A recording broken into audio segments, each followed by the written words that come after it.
Welcome to my guide on how to AFK the new boss, Osseous. I will be doing two different methods for this guide, one advanced and one pretty much near endgame. As for the requirements, players will need the Osseous Rex quest completed, and you can only be injured with the Necromancy style, so bring your best possible armor, weapons, and gear for this. Now, there is going to be a lot of items you will need.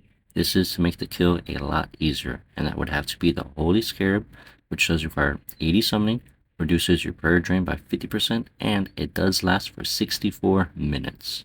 You will also need the Powder of Penance, which every time you take damage, your prayer will be restored 2.5%, and each powder lasts 30 minutes, so you will need a total of 2.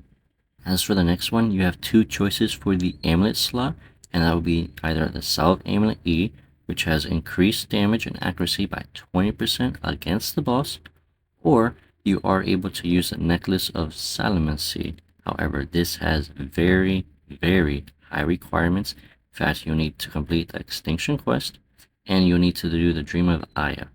Although this does give you 15% accuracy and damage, it's mainly used for the plus 3% drop rate while you are killing the Rex Matriarch bosses.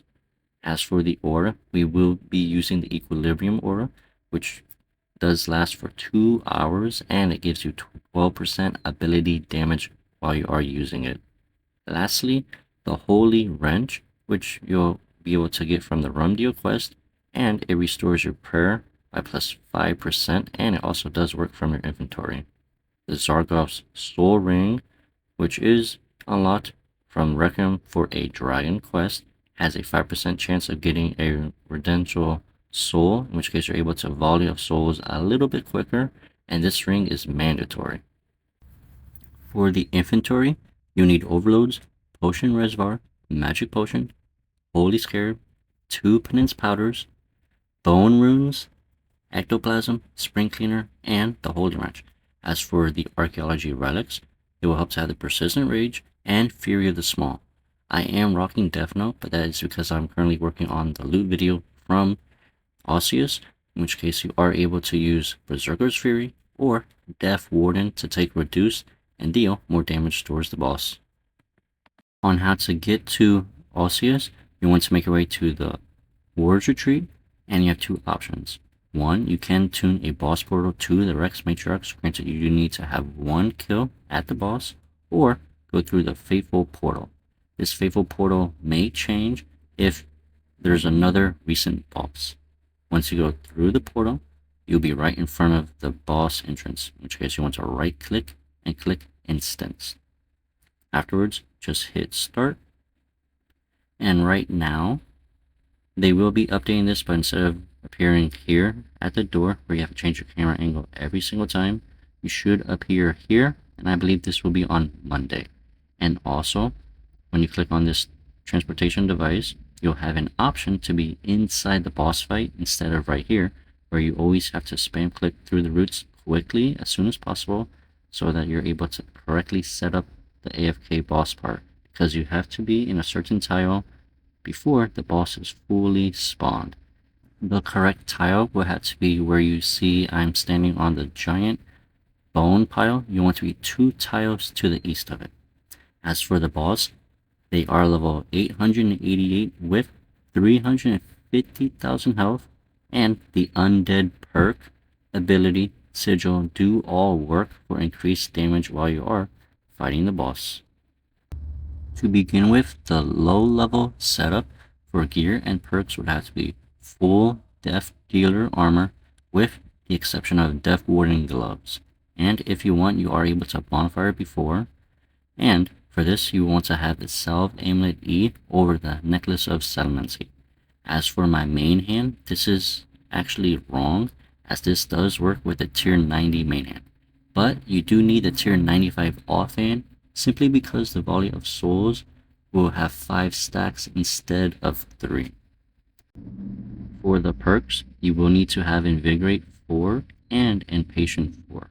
I've tried this with lesser tiers and it does not work, simply because of how Spectral Scythe ability is heavily dependent on your adrenaline gain, and This is not needed, but it does help to have the Undead Slayer perk on your armor as well.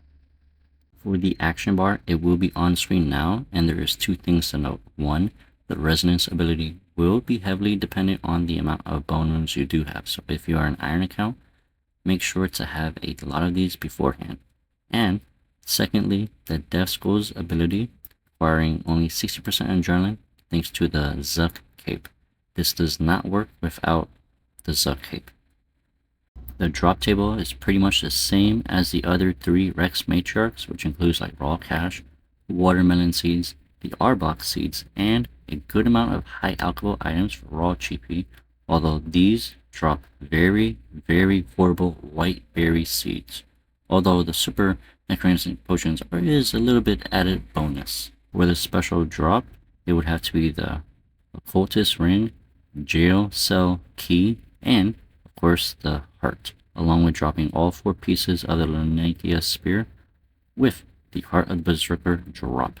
Time for the hourly rates, and because we are using 4-piece Death Dealer, every single kill Death Mark will proc, making the kills very quick. In fact, you will be getting a whopping 39 kills an hour, which does equal up to 702,000 experience per hour. Now, if you want to compare this to like Abyssal Savages in the Wilderness, you're able to get 640,000 experience per hour. So this is better experience, but Abyssal Savages do have added benefits if you are an iron player, as they drop a ton of pure essence, which will be needed for necromancy rune crafting. Now let's say you have best in slot gear and all the items.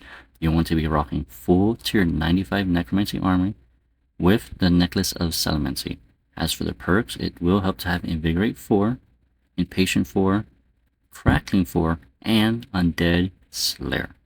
The action bar is almost the same, with the exception of instead of Resonance, you will want the Divert ability, which is buyable from the Burn Exchange, or if you are an iron count, you will have to do Raksha for this. This is simply so that you're able to gain additional adrenaline so that you're able to kill the boss a little bit quicker, as we will be using the Necklace of Salamancy instead of the Salve Amulet. Now, because we are using tier 95 armor, we will not be death marking the boss at all, which does affect the kills per hour, as using the Necklace of Salamancy will only get you 37 kills an hour, which is 660k experience an hour, which is, yes, far less than using tier 90 armor.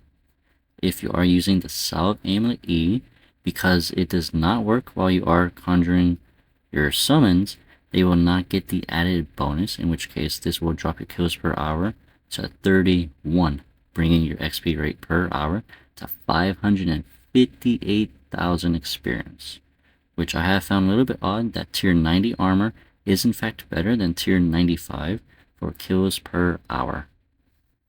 Thank you all so much for watching, and enjoy the rest of your day. Don't forget to like and smash that subscribe button for further content, and if you do, comment down below any questions or video suggestions you have for me, and enjoy the rest of your day.